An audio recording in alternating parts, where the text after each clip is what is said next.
200 লোক মিলে মিনি পাকিস্তান জিন্দাবাদ করছে। আমিও ওখানে হেনস্থা হয়েছি। প্রার্থী রাকেশ সিং পৌঁছবার আগে যে ওখানে বক্তা ছিল, সেই বক্তা নিজের বক্তব্য রাখার সময় কিছু এমন কথা বলে যা ধর্মীয় ভাবাবেগে আঘাত লাগায়। ধস্তাধস্তি, মারামারি, রক্তপাত। সোমবার রাতে তৃণমূল বিজেপি সংঘর্ষে এরকমই রণক্ষেত্রের চেহারা নিল ইকবালপুরের হুসেন শাহ রোড। দুই দলের কর্মী সমর্থকদের সংঘর্ষে বাঁধল ধুন্ধুমার কাণ্ড। পরিস্থিতি সামলাতে লাঠিচার্জ করল পুলিশ। ধুন্ধুমার পরিস্থিতি তৈরি হয়েছে ইকবালপুর থানার সামনে। একদিকে বিজেপি, অন্যদিকে তৃণমূল কংগ্রেসের কর্মী সমর্থকরা এই মুহূর্তে একেবারে মুখোমুখি। ঘটনার সূত্রপাত আজকে বিজেপির যে প্রার্থী রয়েছেন রাকেশ সিং, কলকাতা বন্দর এলাকার বিজেপি প্রার্থী, তার সমর্থনে একটি স্ট্রিট কর্নার ছিল, একটি পথসভা ছিল। সেই পথসভা হুসেন শাহ রোডে, বন্দর এলাকার হুসেন শাহ রোডে ছিল। যে পথসভায় যে মঞ্চ বাঁধা হয়েছিল, সেই মঞ্চে তৃণমূল কংগ্রেসের বেশ কয়েকজন কর্মী সমর্থক তারা হামলা করেন বলে অভিযোগ, এবং তারপর সেই ঘটনাস্থলে এসে পৌঁছন বিজেপি প্রার্থী রাকেশ সিং, এবং তিনি এলে পরিস্থিতি আরও উত্তপ্ত হয় বলে অভিযোগ। ঘটনার সূত্রপাত সোমবার সন্ধে হুসেন শাহ রোডে কলকাতা বন্দরের বিজেপি প্রার্থী রাকেশ সিং এর পথসভাকে কেন্দ্র করে। অভিযোগ, সভা চলাকালীন সেখানে এসে বিজেপি কর্মীদের উপর চড়াও হয় তৃণমূল কর্মী সমর্থকদের একাংশ। এরপরই পরিস্থিতি উত্তপ্ত হয়ে ওঠে।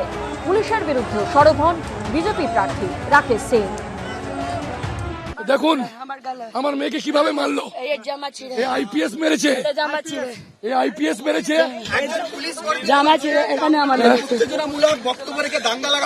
সেটা যদি ও যদি প্রকাশে দিক, আমি রাজনীতি ছেড়ে দিব, আমি ক্যান্ডিডেট উইথড্রল করে নিব।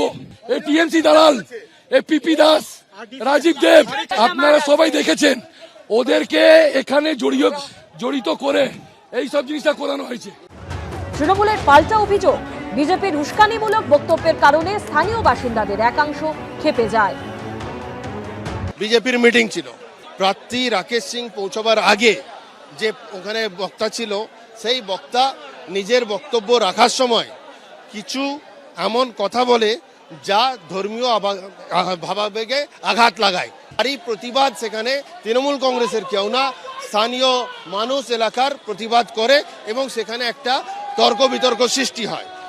তৃণমূলের সমস্ত নেতৃবৃন্দ এমনকি ফিরহাদ হাকিমকে চ্যালেঞ্জ করে গালাগাল দিতে থাকে। ঘটনাস্থলে পৌঁছয় বিশাল পুলিশ বাহিনী, লাঠিচার্জ করে ছত্রভঙ্গ করে যুযুধান দুপক্ষকে। দুটো গ্রুপ এখানে ছিল, দু অপোজিট পলিটিক্যাল গ্রুপ। তো তাদের মধ্যে মানে অনেকবার বোঝানো হয়েছিল, রোড ক্লিয়ার করতে বলা হয়েছিল। ওরা অনেকবার বলার সত্ত্বেও ওরা রাজি হলো না। সিচুয়েশনটা হাত থেকে বাইরে যাবে করে মনে করে আমাদেরকে কিছু ফোর্স ইউজ করে দুটো গ্রুপকেও ডিসপার্স করতে হয়েছে। দেখছি এগুলো সব ডিটেলসটা আসার্টেন করছি। পুলিশ সূত্রে খবর, ঘটনাস্থলে উস্কানিমূলক বক্তব্য রাখার অভিযোগে এক বিজেপি কর্মীকে পাকড়াও করা হয়েছে। কলকাতা বন্দরের প্রার্থী রাকেশ সিং সহ আহত বিজেপি নেতাদের নিয়ে যাওয়া হয়েছে হাসপাতালে। সন্দীপ সরকারের রিপোর্ট, এবিপি আনন্দ, কলকাতা। এবিপি আনন্দ, এগিয়ে থাকে, এগিয়ে রাখে।